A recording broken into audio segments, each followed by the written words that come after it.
He was the only butler of a billionaire. Just a few months old, the child had been diagnosed as blind. Doctors confirmed it. Specialists gave up, and even his own father lost hope. For months, the baby lived in silence, never reacting, never smiling, never seeing. But then a new old man butler was hired. He had no medical training. He wasn't part of any team. He was just there to clean and help around the house. But what he noticed changed everything. One small moment during a simple bath revealed a truth that no one else had seen. And from that day on, nothing was ever the same again. Before we continue with this story, don't forget to subscribe to the channel and like the video. And don't forget to comment below where you're watching us from. We love to know that. After the helicopter crash that killed his wife, Victor Hale shut himself inside his massive mansion. He didn't want to see anyone. He didn't want to talk to anyone. The only thing that mattered to him now was his baby boy, Theo. But Theo had been born blind. The doctors told Victor that the baby's eyes didn't respond to light at all. It was a crushing diagnosis.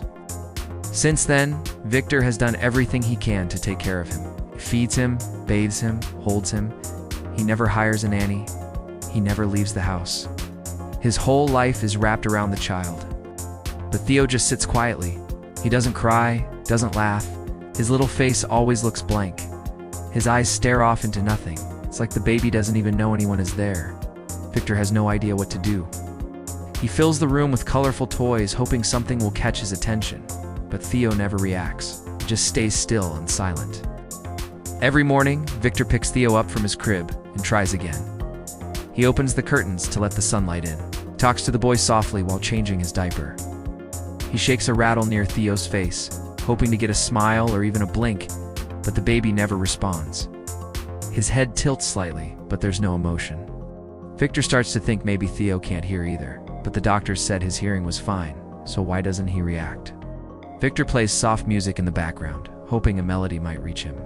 He even tries different languages, different voices. Nothing works. Theo just sits or lies down quietly, eyes wide but empty, like he's trapped inside himself. Victor doesn't know if Theo even knows who he is. Does he know he's being held? Does he feel the warmth of a hug? These questions repeat in Victor's mind constantly. He gets no answers, just more silence. The mansion, once a place of life and laughter, now feels like a shell. Every corner reminds Victor of what he lost. The echo of his footsteps on the polished floors is the only sound most days. The baby monitor is always quiet. No crying, no babbling, just silence. Victor walks past rooms that are perfectly clean and untouched. The living room is full of toys, stuffed animals, blocks, musical mobiles. None of them are ever used. The nursery is decorated with bright colors and cartoon animals, but it feels fake, lifeless. The baby doesn't look at anything. He never reaches for anything. It's like he's not even curious. Victor sits for hours just watching Theo, trying to catch even a flicker of response. A twitch, a smile, a tear, but nothing comes. Every night, he carries him upstairs, bathes him gently, and reads stories aloud. Even though Theo shows no reaction, Victor keeps doing it. It's the only thing he can do. Victor's grief over his wife's death mixes with frustration about Theo's condition. He never expected to raise a child alone. Now with a baby that doesn't respond to the world, it's even harder. Sometimes feels like he's failing. He wonders if he's doing something wrong. Maybe he missed a step. Maybe there's something he forgot to try. He searches online late into the night. He orders new toys, new lights, sound machines, anything that might stimulate Theo. But when they arrive, they make no difference. Theo never reacts. Victor spends hours talking to specialists, both in person and by video calls. He listens, takes notes, follows instructions exactly. Some suggest more physical therapy, others suggest sensory play, but Theo never changes. The therapists say to give it time, but Victor's patience is wearing thin. Not because he doesn't love his son, but because he feels powerless. He wants to connect with him, wants to see a sign, just one, that his son knows he's there. Victor used to be known for his strong personality in the business world. He's confident, assertive, always in control. But now he is just a man alone with his baby, trying to find a way through the dark. His days are scheduled around Theo, but the routine never brings change. He wakes up, feeds him, changes him, tries to play. Nothing happens. The same thing again and again. Some days he cries silently while holding Theo. Other days he feels numb. There are moments when he doubts everything. He wonders if Theo feels pain, if he feels love, if he's aware of anything at all. Victor sometimes speaks to his wife's picture, asking her what he's supposed to do. He looks at old videos of her holding the newborn, smiling, full of hope. That hope is gone now. The silence in the house is not just from Theo, it's also inside Victor. A silence full of unanswered questions, fear, and the feeling that he is losing himself too. One night after another long and quiet day, Victor stood by Theo's crib, watching him sleep. The baby's small chest rose and fell slowly. His hands were curled by his sides. His eyes half open stared at nothing. Victor leaned on the crib railing, exhausted. He'd tried everything. Specialists, therapy, music, light machines, toys with sounds. Nothing worked. The same questions came back to him like they did every night. Does Theo feel anything? Victor looked around the room filled with untouched toys and felt a deep sadness settle into his chest. The walls, once painted with cheerful colors, now felt like a cruel joke. He ran his hand through his hair and sighed. Then he turned off the light, leaving only the soft glow of a night lamp. He sat in the rocking chair beside the crib, staring at the boy. In that moment, the house felt like a museum of grief, and Victor had no idea if that would ever change. On his first morning at the mansion, Albert arrived early. A driver had picked him up from the bus station and brought him to the large iron gates. He stood quietly as they opened, revealing a massive white mansion surrounded by trimmed hedges and a clean stone driveway. The driver didn't speak much, and neither did he. Albert stepped out of the car with a small bag in one hand and a folded letter in the other. It was his job contract signed a week ago. He was hired to clean, organize, and help maintain order in the house, nothing more. But he already sensed there was more behind this place. As he walked through the front door, the silence hit him hard. The house was too quiet for a place so big. No music, no voices, no signs of life. A tall man in a black suit, maybe another staff member, greeted him without a smile and gave him a quick tour of the first floor. No warmth, just rooms, duties, and rules. Albert followed the man from room to room, showed him the kitchen, the laundry area, the dining room, and the guest spaces. Everything was spotless. It was strange. Nothing seemed used. The house felt like a museum. Polished floors, shiny windows, untouched decorations. As they moved, the man pointed to a schedule on a wall near the kitchen. "Mr. Hale prefers routines," he said. Albert nodded. He was used to rich people with strict habits, but even so, something about this place felt unusual. They passed by a room with toys scattered on the floor. It looked like a playroom, but there were no sounds coming from inside, just silence. Albert stopped for a moment to look, but the man kept walking. He hurried to catch up. Upstairs, he was shown a small room that would be his. Simple, clean, with a bed, a small closet, and a window. That was enough for him. He had come here to work and to stay busy. He had his reasons. Albert didn't talk about his past. Nobody here asked, and he didn't offer. But inside, he carried a quiet sadness that never left. A few months earlier, his newborn grandson had died.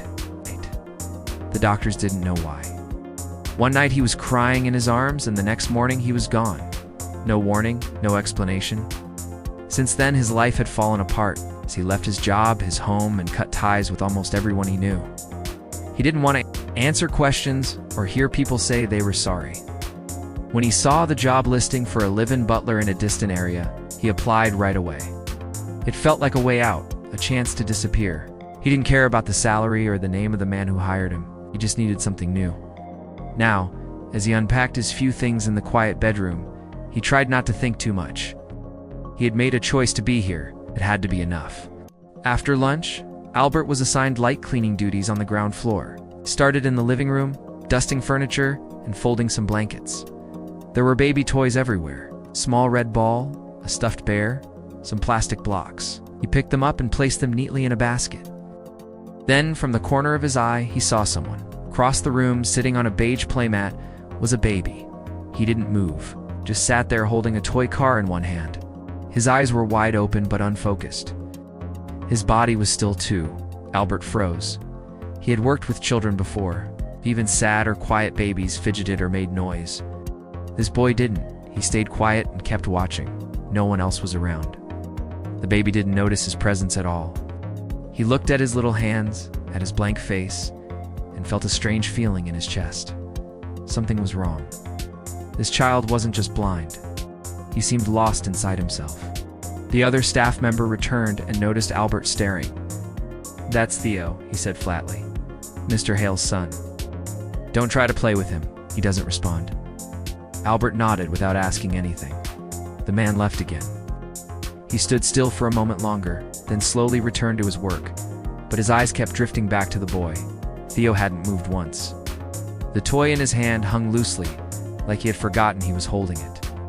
Albert cleaned a nearby shelf, wiping gently, but his attention was on the child the entire time. He couldn't explain it, but the baby pulled him in. Not in a sweet or joyful way. It was deeper than that. Maybe it was the silence, or the way he looked like he wasn't really here. He finished his cleaning, but his steps were slower now. Walked past Theo once more and looked down. Still no reaction, no blink, no change. Albert left the room quietly. Something in him had changed. He couldn't stop thinking about that boy. That night, Albert lay on his bed, staring at the ceiling. He could still see Theo's face in his mind, calm, blank, disconnected. He had seen children with problems before, but this was something else. The way he just sat there, not seeing, not hearing, not reacting. It reminded him of something he didn't want to remember. His own grandson during those last few hours had looked like that. Albert turned to his side and pulled the blanket up. He wasn't going to cry. He had already cried too much. But now something was stirring inside him. He didn't come here to get involved. He came to work to clean, to stay quiet. But now he found himself wondering about this baby. Why was he like that? What had happened to him? Why did it feel like no one else cared? He didn't have answers. But for some reason, he felt drawn to him. Something about him wouldn't let go. And even though he didn't understand it yet, Albert couldn't stop thinking about him. One morning, Albert walked into the main living room, like he always did. The house was quiet the way it always was. He picked up Theo from the playmat where he sat quietly holding a soft stuffed animal in one hand. He didn't look at him, didn't move, didn't react in any way. His little body remained limp, his eyes open, but not focused.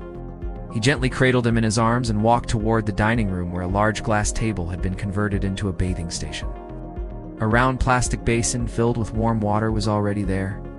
Albert had prepared everything earlier. His clean towels, baby soap, a soft sponge. He had done this routine several times now. Theo never reacted to the bath, never showed discomfort or pleasure. He simply followed each step carefully. As he unbuttoned his onesie and undressed him, he noticed a small red mark on his leg, just a pressure spot from how he had been lying. He made a mental note to reposition him more often. Albert slowly lowered Theo into the warm, soapy water. He held him carefully, making sure his head was supported. The water level reached just below his shoulders, and tiny white foam bubbles began to form around his chest and arms. He didn't flinch. His face stayed blank, eyes open, not looking anywhere. Albert reached for the sponge and began washing his arms and belly in slow, gentle circles. The foam clung to his soft skin. He worked in silence. His movements were precise as they always were, but inside, he was thinking. He kept remembering the way he looked yesterday, sitting still in the living room, not reacting to anything. Today felt the same until he moved the sponge toward his face. He dipped it in warm water, squeezed it, then gently wiped it across his forehead. Some of the foam slipped down and touched the outer corner of his eye. That's when it happened. Theo blinked. It was quick and soft. Not startled, just a blink. Albert's hand froze in midair. His eyes locked on his face, stayed completely still. Theo didn't make another movement, but he had seen it clearly. A blink, not caused by discomfort, not by light, just a blink when the foam touched his skin. Albert waited a few seconds, then repeated the action. He dabbed the other side of his forehead just above his eyebrow. Again, some foam slid near the opposite eye. Theo blinked again. Then unexpectedly, a small sound came from his throat. It was quiet, almost like a breath, but there was sound. Albert leaned in slightly, watching him closely. His mouth had moved. His lips parted slightly. He wasn't imagining it. This was real. His heart started beating faster. Theo stayed still again, but something about him had changed. Albert noticed it in the way his eyes shifted, just a small, almost invisible motion, like his gaze had adjusted slightly, not fully looking at him, but not fully empty either. For a moment, it felt like he was present. He didn't say anything, didn't want to ruin the moment by speaking. Instead, he gently continued the bath. He rinsed his arms, lifted each one to wash under them, and used the sponge on his neck and chest. The bubbles made soft popping sounds as they moved in the basin. Theo didn't blink again, and he didn't make another sound. But Albert could still feel the change. He looked for signs, a twitch of his fingers, a turn of his head, but everything was still. Still, the moment had happened. He kept replaying it in his mind as he washed behind his ears and the back of his head. Theo's skin was warm, his body relaxed as usual, but now something about it felt less absent, like he wasn't completely cut off. He rinsed the soap from his hair, being extra careful not to let anything drip into his eyes. After he was done, he lifted him from the water and wrapped him in a soft towel. He let out a small exhale. He carried him gently to the nearby armchair, where he always dried him off and dressed him. Albert placed him on his lap, patting him dry in small sections. His head rested against his arm. He whispered nothing, just kept quiet, watching him with alert eyes. Every now and then he glanced at his face, hoping to see that same blink again, or hear another tiny sound. But Theo had gone back to his usual blank expression. Still, it wasn't the same as before. Albert couldn't explain it in words, but he felt it in his chest. There was no way this was random. The blink, the sound, and that small shift in gaze, they were all part of something.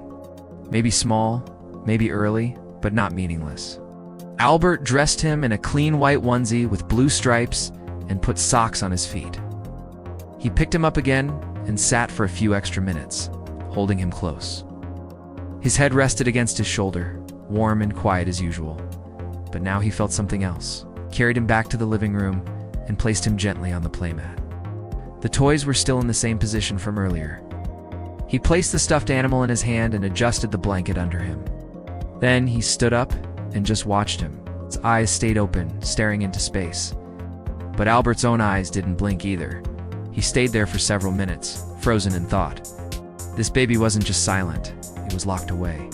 And for the first time, something had reached him. Something as simple as soap, foam, and a gentle wipe. He wondered if it had been touch, temperature, texture, or some reaction to movement. He didn't know, but he felt it deeply. It was real. His hands trembled slightly as he cleaned up the bath station. His thoughts wouldn't stop spinning. Could this be the beginning of something? Could there be a way to reach him after all? Albert didn't have answers, but one thing was clear. The baby had responded, and it wasn't random. The next morning, Albert prepared the bath for Theo again, tried not to overthink what had happened the day before, but it was impossible to ignore. Something inside him had shifted. Today he followed the same steps. Same warm water, same soft sponge, same gentle baby soap. He placed the plastic basin on the glass table, filled it slowly, and tested the temperature with his wrist. Everything was quiet in the house as always. Victor was upstairs in his office and no one else was around.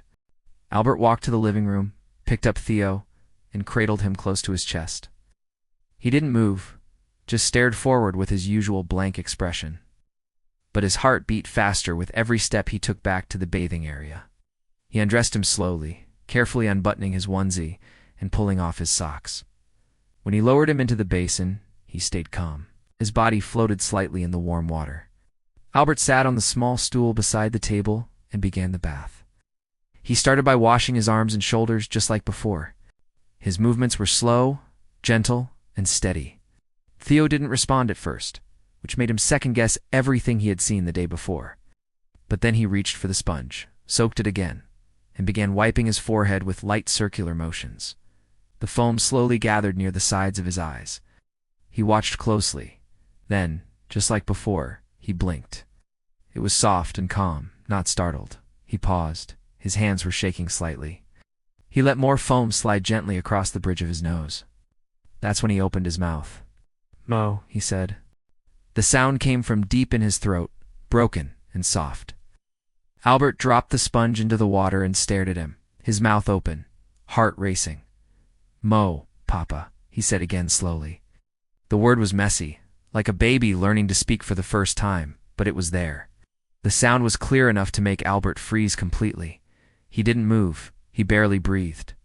He looked at his face. Theo's eyes were open wider now. They weren't fully focused, but they weren't empty either. There was something different about them, something more awake. Then he reached out. His tiny wet hand lifted slowly from the water, trembling slightly. Albert didn't speak, stayed still as his fingers moved toward him. He brushed his cheek, barely touching it, but he felt the warmth of his skin. His breath caught in his throat. He was reaching for him, Theo, the baby who never moved, who never reacted, who never cried. He had lifted his hand. Albert didn't know what to say or do. He wanted to cry, but he held his emotions back. Theo let his hand fall back into the water and then looked at his hand. Albert slowly moved it to the left, and he followed it with his eyes. Then to the right, and again he followed. The movement was small, but it was clear. He was seeing something, was trying to connect. Albert's mind was racing. This couldn't be random. It wasn't a muscle twitch. It wasn't noise. It was a word. He repeated the moment in his head. The blink, the sound, the word Papa, the touch, the eye movement. It had all happened in less than a minute. He continued bathing him slowly, trying to act normal. His hands were steady again, but his heart was still pounding. He rinsed his chest, arms, and head, making sure the foam didn't go into his eyes. Theo stayed calm, watching his face, blinking every so often. Wasn't sure if he understood what he was saying. Maybe he had heard the word before from someone else, maybe from his real father, but he had said it while looking at him. That word didn't come from nowhere. It had weight, meaning he gently poured clean water down his back, his hands moving with care. The baby didn't speak again, but his silence now felt different. He wasn't empty. He was processing something. He could feel it. After drying him with a soft towel, Albert dressed Theo in clean clothes. He didn't fight the movements like some babies do. Let him guide his arms through the sleeves and pulled the socks onto his feet. He sat with him for a while, holding him in his lap, his eyes fixed on his. He looked toward him again, his head slightly tilted. He moved his fingers slowly, and he watched. There was no big reaction, no laugh, no smile, but there was presence. He was here. Albert whispered softly, just to test. Theo, he said, can you hear me? No answer, but his eyes blinked once, calm. He didn't push. He didn't try again. Something had changed, and that was enough for now. He sat for several more minutes, breathing slowly, calming himself. He ran a hand over the back of his head gently. Had no answers, no explanation, but what happened couldn't be ignored. Theo had spoken, and not just any word. He had said something that came from deep inside him. As he cleaned up the bath supplies, his hands were quiet, but his mind was loud. That word repeated again and again, Papa. Not just a sound, but a message. Albert knew it wasn't meant for him, not directly. It was probably the only word he had held inside since birth. Maybe he heard it in the past, and now somehow it had come out. But he had said it to him, looking at him, reaching for him. Something in him had responded to something in him, something that touched a memory or a need. Albert didn't know how far this would go. He didn't know if this was the beginning of healing or just a rare moment. But it was real. It wasn't in his head. The blink, the movement, the word, it all happened. He glanced over at Theo, now lying calmly on the playmat. He looked peaceful, still quiet, but no longer distant. He sat beside him and stayed close, watching. Papa, he had said, and he would never forget it. Over the next few days, Albert kept the bath routine exactly the same. Every morning he filled the round glass basin with warm water, added a few drops of baby soap, and gently mixed it until foam started to form. Theo would sit quietly in his arms just as before, but now Albert watched him differently. He wasn't only bathing him, he was studying him. He moved his hands slowly in front of his face, not touching, just passing through the air to see if his eyes would react. Sometimes they did. He would blink or make a small sound, like a soft M. It wasn't much, but it was enough to keep his attention sharp. Each small movement felt like a clue. When he opened the curtains a little more than usual, letting in more daylight, Theo squinted. That was new. Albert pretended it was an accident, but inside, his heart started to race. Something real was happening. These were not random movements anymore. Each day, Albert became more careful and more deliberate. He began testing little things, shifting the light, changing the angle of his hand, letting soap bubbles drift near his eyes again. He tried not to let the others notice. If anyone asked, he said he was just following the cleaning schedule, but privately he kept observing Theo's face closely. One morning when he moved the washcloth slowly from left to right, his eyes followed it. Not just once, twice. Albert froze, barely breathing. That small, simple motion confirmed what he already suspected. Theo could see something, maybe not clearly, but something. And he smiled without meaning to, feeling both thrilled and scared. He wanted to tell someone, but who would believe him? Everyone in the house treated Theo like a lost case. The doctor's report said permanent blindness. The staff spoke about him in whispers as if he couldn't hear or understand. Albert decided to keep this discovery to himself, at least for now. Over the next few nights, Albert couldn't sleep, kept replaying the moments in his mind, the blinking, the sound, the movement of his eyes. He wrote notes secretly on a piece of paper he hid under his mattress, marking each small reaction. Every morning, he found himself both nervous and excited to continue. But as he worked, he started to notice something strange. Every afternoon before lunch, one of the staff members, usually the other butler or a nurse, would stop by Theo's room with a small bottle. They would apply eye drops to him. Albert thought it was part of a medical routine and didn't question it at first, but one day curiosity took over. When the others left the room, he picked up the small bottle from the side table. The label was faded and hard to read. The print was old, the edges worn. He brought it closer to the light and tried to make out the words. The expiration date had passed months ago. Albert frowned. The prescription sticker said for optic treatment, but the details were almost impossible to read.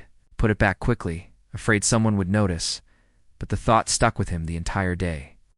Later that night, after everyone had gone to sleep, he searched the name of the medicine on his phone. It took him a while to find it because the label was partially rubbed off. Finally, he matched the partial words to a real drug, one known to reduce sensitivity to light. It was meant for people who had painful light exposure, not for babies who needed stimulation. Albert sat in bed staring at the screen, his hands shaking slightly. The drug's side effects included blurry vision, slower pupil reaction, and reduced ability to detect brightness. His mind began connecting the pieces. What if Theo wasn't blind at all? What if these drops were blocking his eyes from responding properly? The idea felt too heavy to accept, but he couldn't ignore it. The next morning, he watched closely as the other butler came again with the small bottle. He was calm, almost robotic, dropping 1 or 2 drops into each of Theo's eyes.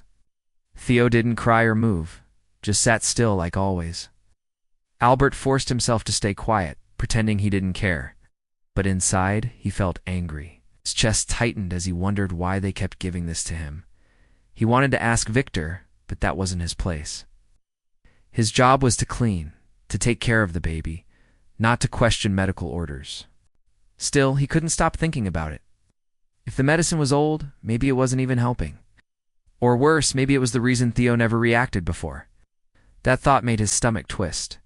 He remembered the first day he bathed him, how lifeless he seemed. What if that wasn't his condition? What if it was the result of what they were doing to him? Every small reaction he had seen lately might have happened only because the drops were wearing off. Albert knew he couldn't confront anyone yet. He needed to be sure. He started paying attention to the timing. After each dose, Theo seemed duller, slower, more still. But as the hours passed, or by the next morning, his reactions grew slightly stronger again. It couldn't be a coincidence. He felt torn between fear and determination. If he was right, someone in this house was making Theo worse, not better. And for what reason? Was it negligence or something else? Albert didn't know. But he was certain of one thing. Something had been wrong all along. He looked at Theo lying on the playmat later that afternoon, holding his favorite stuffed animal. He blinked slowly, his eyes catching the faint light from the window. Albert's chest tightened. For the first time, he saw hope in those eyes. Not emptiness, he whispered softly, almost afraid to say it out loud. You can see, can't you? Theo didn't answer, but he didn't need him to. He already believed. It was late afternoon. The house was quiet, with just the soft sound of water coming from the dining room, where the glass table had once again been turned into a bath station. Albert was kneeling beside it, carefully supporting Theo in the warm, soapy water. The foam floated around his chest and shoulders. The baby looked calm, even content. He moved slowly, making sure not to rush. This wasn't just a bath anymore. It was the only time each day he saw real signs of Theo waking up to the world. He dipped the sponge into the basin again, gently squeezed it, and moved it up to his face. He let some foam roll toward his eyes, exactly as he'd done in the previous days. Theo blinked. Then, after a few seconds, something more. His lips moved slightly. "Mo," he said. Albert's hand froze in place. "Mo, Mo, Papa," Theo said again, louder this time. Albert stared at him, his eyes wide, his chest tightening. This time, it wasn't faint. It was clear. Before he could react, they both heard the sharp creak of the front door opening. Albert turned his head quickly. Victor had just stepped into the living room. He was holding his phone in one hand and a coat folded over the other arm. He stopped in his tracks the second he saw the scene. His eyes locked on the table, the sponge in Albert's hand, the baby sitting upright in the basin, foam covering his small body, and then the word, "Papa." Victor's face changed instantly. His brows lowered and his mouth tightened. "What's going on here?" he asked, walking forward quickly. His voice wasn't angry, but there was tension. Albert stood frozen, his hands still wet, opened his mouth to explain, but nothing came out right away. He didn't expect to be caught. Not like this. Not during a moment that felt so personal, so fragile. But then, before either of them could say another word, Theo did something no one expected. The baby turned his head toward the voice. Slowly but clearly he looked at Victor, not just in his direction, but directly at him. His little eyes were focused. He wasn't staring into space, wasn't looking through him. He was truly seeing. Victor stopped walking. He stood still in the middle of the room, staring back at his son. His lips moved slightly, but he didn't speak yet. Albert glanced at Victor, then back at Theo, trying to process what was happening. Then he whispered, barely able to speak. "He saw the foam," he said, "and he called me Papa." His voice shook slightly. Victor looked at him, then looked at his son again. "Theo," he said, not loud, almost in disbelief. The baby smiled, a small smile, but a real one. Albert felt his whole body tense. He wanted to cry, scream, run, explain everything, but he stayed quiet. The moment was too big, too real. He waited, watching both father and son stare at each other for the first time. Victor took one slow step forward. His eyes didn't leave Theo's face. "Theo," he repeated, this time a little louder. The baby blinked, then moved one hand toward the foam, splashing it gently. Albert noticed the movement. It wasn't random. It wasn't clumsy. Theo was interacting, reacting. Victor crouched down beside the table, not caring about his expensive clothes or the water on the floor. He leaned in just slightly, studying his son's face. "You're looking at me?" he said quietly, almost afraid to believe it. Theo's mouth opened again. "Mo, Papa," he said once more, still looking at Victor. Albert stepped back slightly. His hands were shaking. Victor didn't seem angry anymore. He seemed lost. He looked between Albert and the baby. "How long has this been happening?" he asked. Albert hesitated. "Just a few days," he said. "I wasn't sure." I didn't want to say anything until he trailed off, motioning toward the scene in front of them. Victor didn't speak. His hand gently touched the edge of the table. A long pause filled the room. Theo shifted again in the water and blinked slowly. His eyes were still on Victor. There was no question anymore. The baby could see something. Victor was breathing deeply, as if trying to stay calm, trying to control his emotions. He looked down at the floor, then back up at Albert. "Said Papa," he asked again, just to be sure he'd heard it right. Albert nodded. "Twice before you walked in, then once more now." Victor swallowed hard. His eyes were glassy now. But why? Why now? Never responded before. Albert didn't answer right away. His mind jumped to the eye drops, the prescriptions, the reactions. But this wasn't the time to bring that up. It's not yet. He just said something changed. I don't know how or why, but it started during the baths. Victor reached out carefully and touched Theo's shoulder. The baby blinked again, but didn't pull away. Victor let out a slow breath. "He's looking at me," he whispered. "He's really looking at me." Albert picked up the towel and gently lifted Theo from the basin, wrapping him in the soft fabric. His body was relaxed, not stiff like before. Victor stood up slowly, still watching. Albert held the baby close, drying his head with one hand while supporting him with the other. Theo looked up again, eyes moving, following the motion of his hand. Victor was still standing there, stunned. Albert walked a little closer and lowered his voice. "This is real," he said. "It's not imagination. He sees the foam. He sees hands. He reacts. He's different now." Victor nodded slowly, still looking dazed. "I don't understand it," he said. "I spent months trying everything," and now he looked at his son, then back at Albert. He smiled at me. Albert didn't respond. He didn't need to. They both understood. Theo had changed. Something had broken through. As they stood there, surrounded by bath water and foam, Victor stared at his son, and for the first time in his life felt him looking back.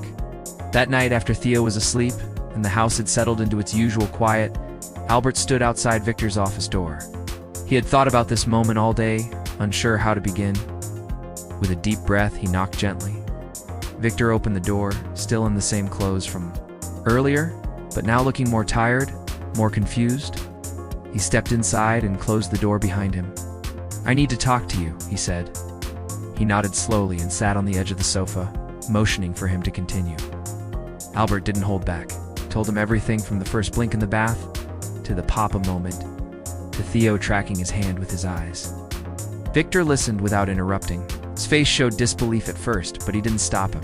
And he told him about the eye drops, about the staff applying them daily, about how he found the bottle, and how the label was too faded to read clearly. He said the words carefully. "The drops. But those were prescribed after his diagnosis," he said, standing up and walking over to a drawer near his desk. He opened it and began digging through papers, folders, and medical files. He pulled out a small box labeled Theo's records and placed it on the table. Albert came closer as he opened it. Inside were old prescriptions, appointment summaries, and doctor's notes. Victor pulled out a few papers and read them quickly. "Here," he said, handing him one of the prescriptions. The name of the doctor was printed at the top. Dr. Leonard Graves. He handled most of Theo's early care. "I trusted him completely," Victor added. Albert typed the name into his phone and searched for more information. After a few minutes of scrolling, his expression changed. "Victor, this doctor had his license revoked last year." He turned the screen toward him. The article described a series of investigations into unethical treatments, particularly involving medications given to infants. Victor stared at the screen, his hands starting to shake. He sat back down slowly, eyes still locked on the phone. "I had no idea," he said quietly. "He came highly recommended. I never thought to check anything after the diagnosis." Albert gently placed the worn eye drop bottle on the table. "This is the same medicine the staff still uses," he said. Victor picked it up, studying the faded label. "These don't look like the ones I approved," he muttered. Albert explained what he found in his research, that the ingredients were known to suppress pupil reaction and reduce sensitivity to light. "They're not meant for long-term use in babies," he added. Victor looked shocked. "Are you saying he could see that we were making it worse with this?" Albert nodded carefully. "I think the drops were keeping him from reacting. Once they wore off, we started to see small changes like today, like yesterday." Victor didn't speak for a moment. He looked over at Theo's baby monitor on the desk. The screen showed him sleeping peacefully. Then, without hesitation, he said, "We stopped the drops now. No more medication for Theo, unless I say so. Effective immediately." He turned back to Albert. His voice was low, but serious. "I don't want a single drop of that stuff touching him again." Albert nodded, relieved. He hadn't expected him to accept it so quickly, but the truth had spoken for itself. Victor walked into the hallway toward Theo's room. Albert followed quietly. They both stood over the crib, looking down at the boy. His chest rose and fell slowly. His fingers twitched slightly in his sleep. Victor leaned down and carefully picked him up. Theo didn't wake, but nestled against his father's chest. "We're going to fix this," Victor whispered into the baby's ear. "I promise. You. Albert stood nearby, watching the two of them. One broken man holding his silent son, and for the first time, a father who had opened his eyes to the truth. His heart felt heavy but hopeful. Theo wasn't alone anymore. They sat together in the nursery for almost an hour. Victor held Theo, rocking him gently. He asked quiet questions. When did you first notice? Did anyone else see it? And Albert answered, everyone. He told him about the exact reactions, about his hesitation to say anything. Sooner, Victor didn't judge. He just listened. Then he sighed. All this time I thought he was lost to me, he said. I thought he couldn't feel anything, couldn't see, couldn't respond. And now I realize maybe I never really tried to see him. Albert sat beside him. You did what you thought was best, he said gently. But now you have a chance to do better. That's what matters. Victor nodded slowly. No more blind trust, he said. No more doctors unless we ask. The questions ourselves. Albert could see it clearly now. Something had shifted inside him. He wasn't just watching his son anymore. He was starting to fight for him. For the first time, Theo had a real chance. When they finally left the nursery, the hallway felt different. Not just quieter, but clearer, like something heavy had been lifted. Albert went to his room, but he didn't sleep right away. He sat on the edge of his bed, staring at the ceiling. His thoughts were full of moments. Theo blinking, saying, Papa. Reaching out, smiling, and now, Victor had seen it too. He didn't know what would happen next. There were still questions, and the future was uncertain. But tonight, something had changed. Someone had finally believed him. Someone had finally looked past the surface and seen the truth. He lay down, pulled the blanket up to his chin, and whispered to himself, he's not alone anymore. In the other room, Victor still held Theo, not ready to let go. The baby stayed asleep in his arms, unaware of the decision that had just changed his life. And somewhere inside that small child, for the first time in a long time, something had been set free.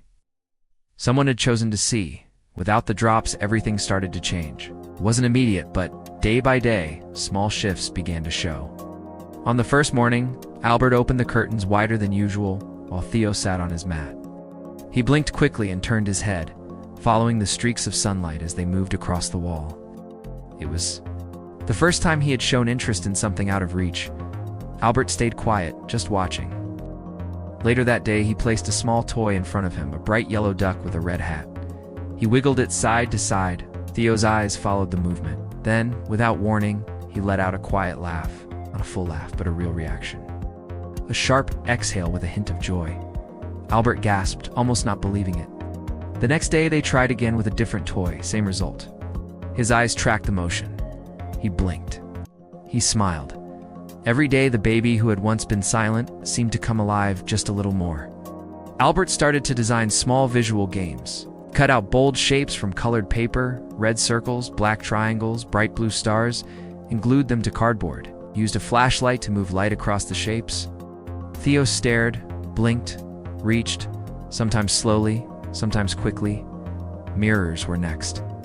He placed one on the floor beside him. At first, he didn't seem to notice. Then he looked at it, blinked at his own reflection, and touched the surface with his fingers. It wasn't always consistent. Some days he would look right away, other days it took more time. But the important thing was that he reacted. Albert recorded short clips on his phone. He saved every moment, every smile, every blink, every glance. After a week, Victor asked if he could watch. They sat together on the couch, and Albert showed him the videos. Victor didn't speak much, but his expression said everything. His son was seeing. Maybe not perfectly, but enough to make them believe in something new. Victor contacted a new specialist, someone who had no ties to the old doctor or prescriptions. A woman named Dr. Elena Vargas came to the house for a private evaluation. She was kind and direct. She spent over an hour observing Theo's responses to light, contrast, and motion. Albert stayed nearby the entire time. Victor sat across the room, nervous but silent. When the doctor finished, she turned to both of them and spoke clearly. Theo has partial vision, likely from birth. He's not fully blind. The drops he was receiving may have suppressed his visual response, but it's hard to say how much damage, if any, was caused. With proper therapy and light-based stimulation, he may continue to improve. Albert closed his eyes, overwhelmed. Victor looked down at his hands, guilt washing over his face. "I thought I lost him," he said quietly. Dr. Vargas touched his shoulder. "You didn't. He's here now." Albert looked at Theo, who was reaching for a red toy, and whispered to himself he always was. Victor struggled with guilt. He thought about all the missed chances, the quiet rooms, the ignored signs, the time lost. He had trusted the wrong people. He'd followed instructions blindly without asking enough questions. Albert stayed close, not with judgment, but with calm support. His presence helped him stay focused. Together, they made new routines. In the mornings, Albert opened all the curtains so the light filled every room. In the afternoons, they used colorful toys to play. Victor learned how to hold the mirror at the right angle, how to shift a toy slowly so Theo could follow it. Albert taught him how to turn simple actions into visual games. Theo responded. He babbled more, crawled faster, smiled wider. He began to push himself up with more strength. The house, once cold and quiet, started to feel different. It sounded different too, with new sounds, playful noises, small celebrations for every tiny improvement. Each bath became a fun session instead of just a routine. Albert used colorful foam toys and gently splashed water near Theo's hands so he would reach. Victor often sat nearby, holding towels and cheering softly when Theo smiled or laughed. After drying off, they'd walk near the big living room window, letting Theo sit with his legs stretched out on the rug. He would lean toward the light, blinking and smiling. Sometimes Albert would hold up objects and move them slowly in the light. Theo followed with his eyes. Sometimes he reached out. One afternoon, he grabbed a shiny spoon he waved in front of him. He didn't just hold it. He turned it in his hand, studying the way the light bounced on its surface. Victor took a picture and later printed it, placing it in a frame in his office. "Look what he sees now," he said. It was no longer just a hope. It was happening. Theo wasn't stuck in silence anymore. He was moving toward sound, toward light, toward life. Ow! In the weeks that followed, Albert and Victor continued building the new rhythm. They worked as a team, sometimes silently, sometimes laughing together as they watched Theo respond to something new. His world was growing, one small discovery at a time. They stopped calling it therapy and started calling it play.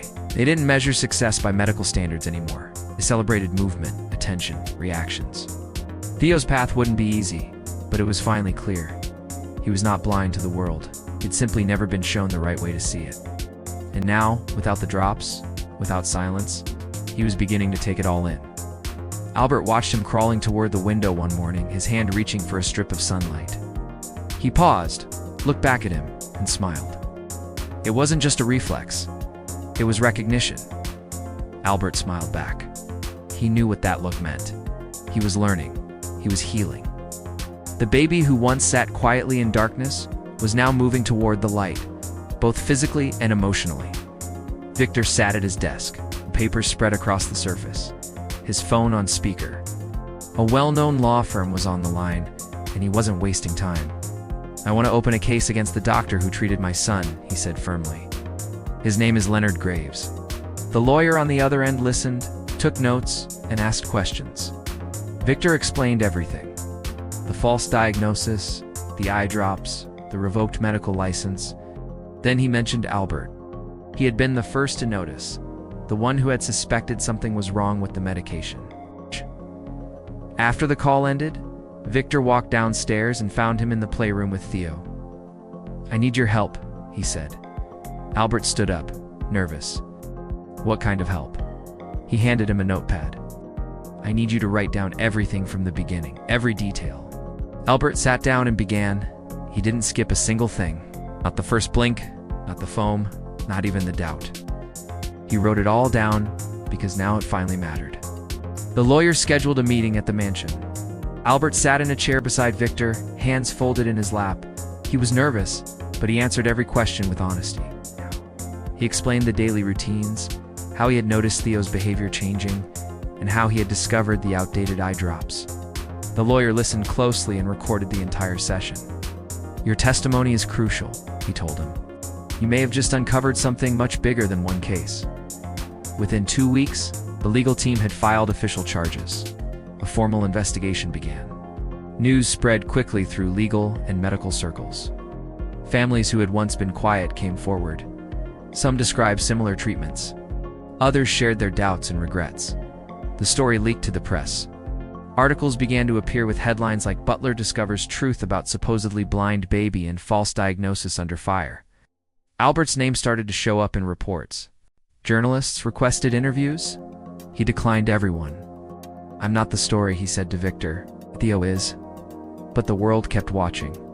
Media vans parked outside the mansion. News stations repeated the same phrases. Breakthrough case.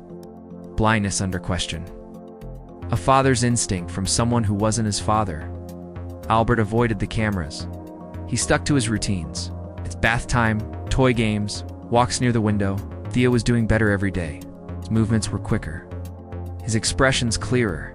He focused only on him. Victor handled everything else. Gave one brief statement outside the gate, asking the press to respect Theo's privacy. But behind the scenes, he was furious.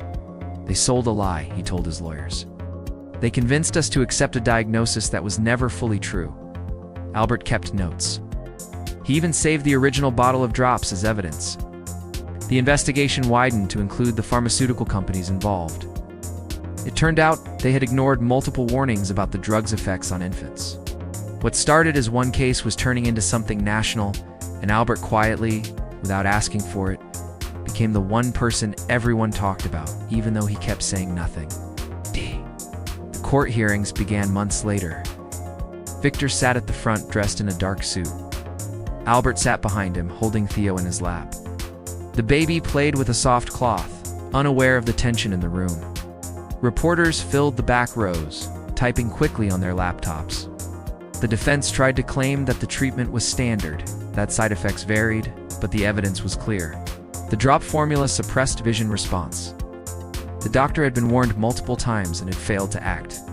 Albert was called to the stand. He took a deep breath and spoke softly, clearly. "I was hired to clean," he said. "But I couldn't ignore what I saw. This baby wasn't blind. He just needed someone to look at him differently." Then Victor took the stand. His voice was louder, full of emotion.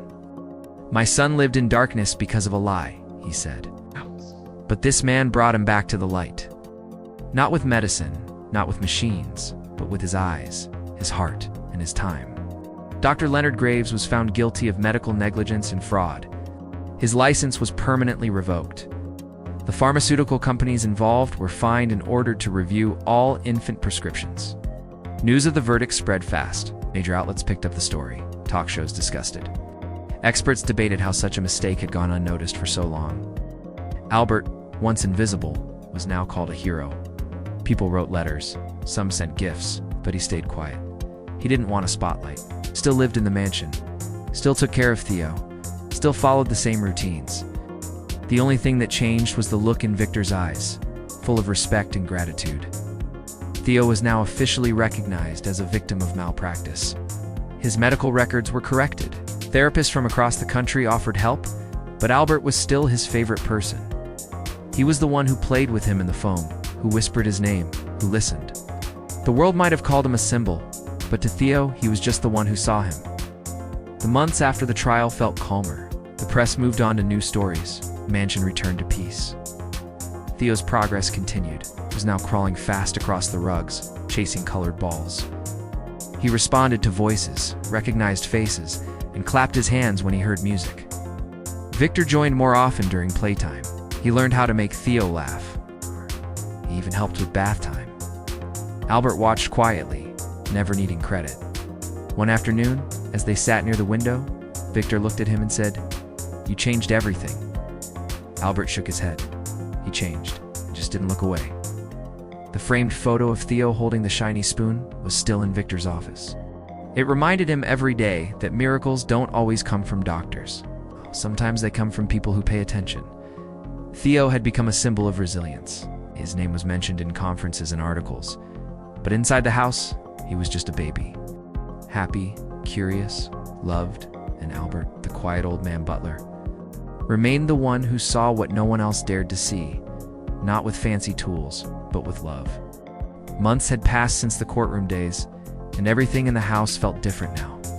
Theo had changed so much that it was hard to believe he was once the quiet baby who never blinked, never smiled, and sat still for hours. Now he was full of energy. He crawled quickly from room to room, chasing after colorful toys. He laughed when Albert made silly faces.